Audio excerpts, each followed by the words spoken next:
அனைவருக்கும் வணக்கம். இன்று தமிழக அரசியல் களத்திலும் இந்திய அரசியலும் மிகப்பெரிய அளவில் பரபரப்பாக பேசப்பட்டு வரும் ஒரு மிக முக்கியமான அனல் பறக்கும் அரசியல் நிகழ்வை பற்றி தான் நாம் இந்த வீடியோவில் மிக விரிவாக ஆழமாக அலசப்போகிறோம்.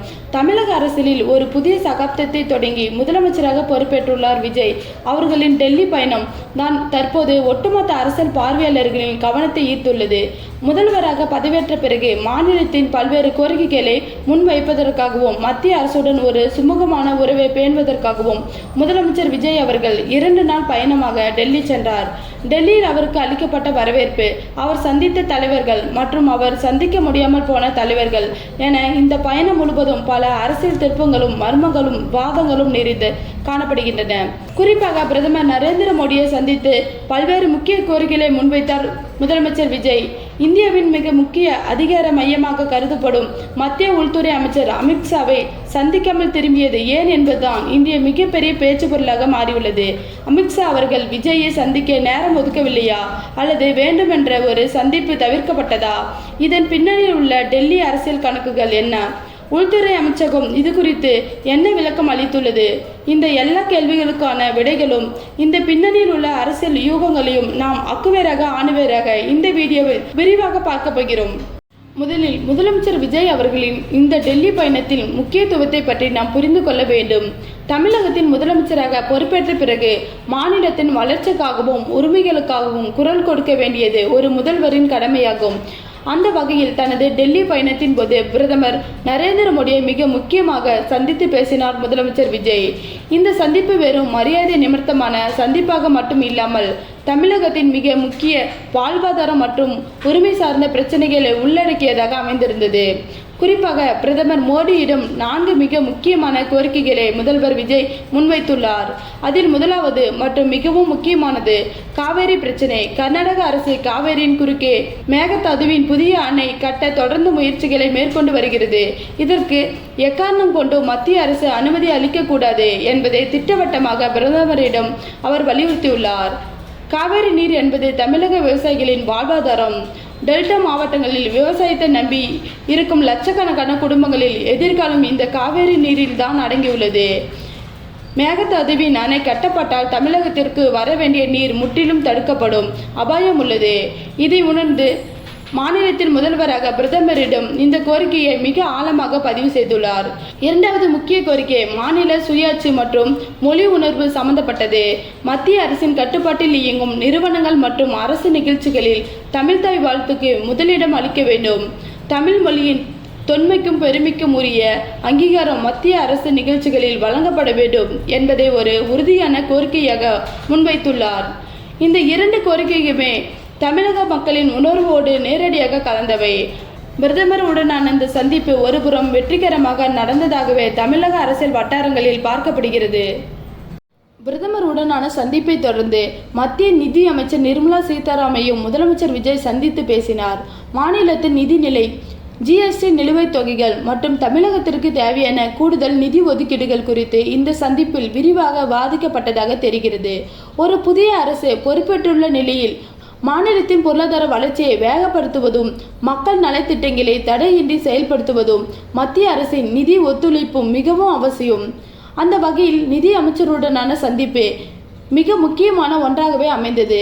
ஆனால் இந்த 2 சந்திப்புகளையும் தாண்டி ஒட்டுமொத்த அரசியல் களத்தில் பார்வையும் பாதித்திருந்தது மத்திய உள்துறை அமைச்சர் அமித்ஷாவுடனான சந்திப்பின் மீதுதான்.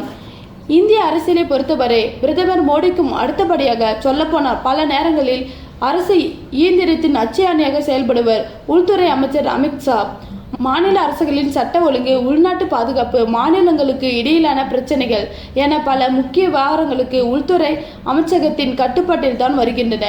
எனவே ஒரு மாநிலத்தின் முதலமைச்சர் டெல்லி செல்லும் போது பிரதமரை சந்திப்பது எவ்வளவு முக்கியமோ அதே அளவு உள்துறை அமைச்சரை சந்திப்பதும் முக்கியத்துவம் வாய்ந்ததாகவே கருதப்படுகிறது. முதலமைச்சர் விஜய் தரப்பில் இருந்து அமித்ஷாவை சந்திப்பதற்கான நேரம் கோரப்பட்டு இருந்தது. தமிழக அரசியலில் இது ஒரு புதிய அத்தியாவசியமாக பார்க்கப்பட்ட நிலையில் இந்த சந்திப்பில் என்ன பேசப்படும், இருவருக்கும் இடையிலான அரசியல் வேதியியல் எப்படி இருக்கும் என்ற எதிர்பார்ப்பு எகிரி இருந்தது. ஆனால் எதிர்பார்ப்புகளுக்கு மாறாக அந்த சந்திப்பு நடைபெறவில்லை என்ற செய்தி முதலில் வெளியாகி மிகப்பெரிய அதிர்வலையை ஏற்படுத்தியது. முதலமைச்சர் விஜய் அமித்ஷாவை சந்திக்க நேரம் கேட்டிருந்த போதிலும் அமித்ஷா தரப்பில் இருந்து அவருக்கு நேரம் ஒதுக்கப்படவில்லை என்ற தகவல்கள் டெல்லி வட்டாரங்களில் இருந்து கசிய தொடங்கின. உடனே பல ஊடகங்களிலும் சமூக வலைதளங்களிலும் அமித்ஷா விஜயை சந்திக்க மறுத்துவிட்டார், விஜயின் சந்திப்பை அமித்ஷா ரத்து செய்துவிட்டார் என்ற ரீதியில் செய்திகள் காட்டுத்தீ போல பரவின. ஒரு மாநிலத்தின் முதலமைச்சருக்கு நாட்டின் உள்துறை அமைச்சர் நேரம் ஒதுக்க மறுப்பதா? இது மாநிலத்தை அவமதிக்கும் செயலா? அல்லது இதன் பின்னணியில் ஏதேனும் கடுமையான அரசியல் முரண்பாடுகள் உள்ளதா என பல கோணங்களில் விவாதங்கள் சூடுபிடிக்க தொடங்கின.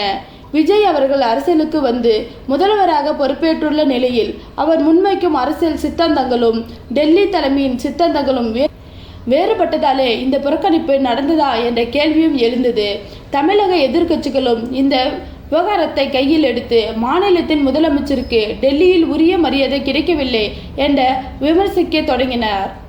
நிலைமை இப்படி பரபரப்பாக சென்று கொண்டிருக்க மத்திய உள்துறை அமைச்சகம் தரப்பிலும் டெல்லி அதிகார வட்டாரங்களில் இருந்தும் இதற்கு மிக முக்கியமான ஒரு விளக்கம் அளிக்கப்பட்டது. அந்த விளக்கம் என்னவென்றால், அமித்ஷா மற்றும் முதலமைச்சர் விஜய் இடையிலான சந்திப்பு ரத்து செய்யப்பட்டுள்ளது என்று கூறப்படும் தகவல் முற்றிலும் தவறானது என்பதுதான். சந்திப்பு ரத்து செய்யப்படவே இல்லை என்று அவர்கள் ஆணித்தரமாக கூறினார். இதற்கான காரணத்தையும் அவர்கள் மிக தெளிவாக விளக்கினார். அதாவது, ஒரு சந்திப்பு திட்டமிடப்பட்டு அதற்கான நேரமும் ஒதுக்கப்பட்டு அதன் பிறகு அது நடைபெறாமல் போனால் மட்டுமே அதை ரத்து செய்யப்பட்டது என்று கூற முடியும். ஆனால் முதலமைச்சர் விஜய் தரப்பில் நேரம் கேட்கப்பட்டிருந்தது உண்மைதான் என்றாலும் உள்துறை அமைச்சரின் முன்கூட்டியே திட்டமிடப்பட்ட வேறு சில மிக முக்கியமான அலுவலக பணிகளும் பயணங்களும் இதுவரை சந்திப்பிற்கான நேரம் ஒதுக்கப்படவே இல்லை. நேரம் ஒதுக்கப்படாத ஒரு சந்திப்பை எப்படி ரத்து செய்யப்பட்டது என்று கூற முடியும் என்ற உள்துறை அமைச்சகம் அதிகாரிகள் தரப்பில் கேள்வி எழுப்பப்பட்டுள்ளது. ஆக இது திட்டமிட்ட புறக்கணிப்பு அல்ல, வெறும் கால அட்டவணை மற்றும் நடைமுறை சிக்கல் மட்டுமே என்பது டெல்லி வட்டாரங்களில் கூறும் விளக்கமாக உள்ளது. மேலும் அடுத்த நாளும் இந்த சந்திப்பு நடப்பதற்கான வாய்ப்புகள் இல்லை என்பதையும் உள்துறை அமைச்சரக தகவல்கள் உறுதிப்படுத்தியுள்ளன. அதில் திடீரென ஏற்படும் மாற்றங்களை புகுத்துவது மிகவும் கடினமான ஒன்று. எனவே முதலமைச்சர் விஜயின் டெல்லி பயணத்தின் தேதிகளும் அமித்ஷாவின் குஜராத் பயண தேதிகளும் ஒரே நேரத்தில் அமைந்ததாலே இந்த சந்திப்பு சாத்தியப்படாமல் போனது என்று நடுநிலை அரசியல் பார்வையாளர்கள் கருதுகிறார்கள். இருப்பினும் அரசியலில் எதையும் நாம் மேலோட்டமாக மட்டுமே பார்த்துவிட்டு கடந்து சென்றுவிட முடியாது. ஒவ்வொரு நிகழ்வின் பின்னணியிலும் 1000 அரசியல் கணக்குகள் இருக்கும். பிரதமரை சந்திக்க முடிகிறது, நிதி அமைச்சரை சந்திக்க முடிகிறது, ஆனால் உள்துறை அமைச்சரை சந்திக்க முடியவில்லை என்பது வெறும் நேர பற்றாக்குறையா அல்லது வேற ஏதேனும் மெல்லிய அரசியல் செய்தியை டெல்லி உணர்த்த விரும்புகிறதா என்ற கோணத்திலும் நாம் சிந்திக்க வேண்டியுள்ளது. முதலமைச்சர் விஜய் அவர்கள் தமிழகத்தின் ஒரு மிகப்பெரிய மக்கள் செல்வாக்குடன் ஆட்சியை பிடித்துள்ளார். அவருடைய அரசியல் நிலைப்பாடுகள் மற்றும் அவர் முன்னெடுக்கும் திட்டங்கள் டெல்லி மேலிடத்தால் மிக உன்னிப்பாக கவனிக்கப்பட்டு வருகிறது. அவர் முன்வைத்த 4 கோரிக்கைகளுமே மாநிலத்தின் உரிமைகளை ஆணித்தரமாக நிலைநிறுத்துபவையாகவே உள்ளன. இந்த நிலையில் அமித்ஷாவுடனான சந்திப்பு தள்ளி போயிருப்பது இரு தரப்பிற்கும் இடையே ஒரு விதமான அரசியல் அளவீடு நடப்பதாக என்ன தோன்றுகிறது. விஜய் அரசுடன் எந்த மாதிரியான உறவை பேணுவது என்பது குறித்து டெல்லி தலைமை இன்னும் ஒரு தீர்க்கமான முடிவுக்கு வராமல் இருக்கலாம். அல்லது தமிழகத்தின் புதிய அரசியல் சூழலை அவர்கள் இன்னும் மதிப்பீடு செய்து கொண்டிருக்கலாம் என்று அரசியல் விமர்சனங்கள் கருதுகின்றனர்.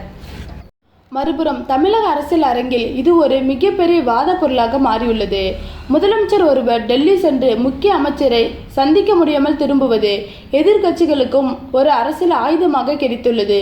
ஆனால் ஆளுங்கட்சி தரப்பிலே பிரதமரை சந்தித்து மிக முக்கிய கோரிக்கைகளை வைத்துவிட்டு வந்திருப்பது மிகப்பெரிய வெற்றி என்றும், அமைச்சருடனான சந்திப்பு என்பது நிர்வாக ரீதியிலான ஒன்று, அது எதிர்காலத்தில் கண்டிப்பாக நடக்கும் என்று கூறி இந்த வாதங்களுக்கு முற்றுப்புள்ளி வைக்க முயல்கிறார்கள்.